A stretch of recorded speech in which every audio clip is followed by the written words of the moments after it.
welcome to Artistry Dreams. So in this video I'll show you how you can do this mandala art. Firstly, draw a rough outline of your plan. I'm using a ballpoint pen, but you can use any pen of your choice. Now just trace these outlines.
Now, if you haven't subscribed to my channel yet, please do subscribe and hit the bell icon.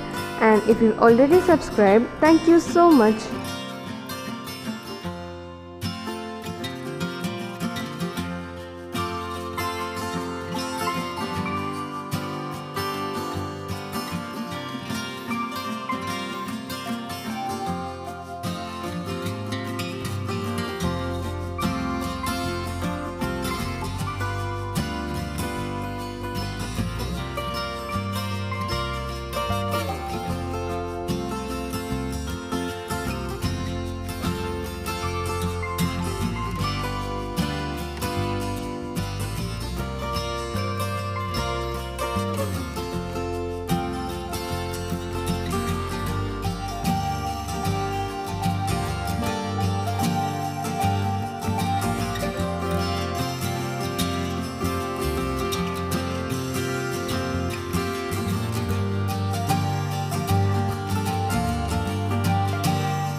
Next, give in all the necessary detailing.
Once everything is done, this is how it looks finally. Hope you like this video and thanks for watching.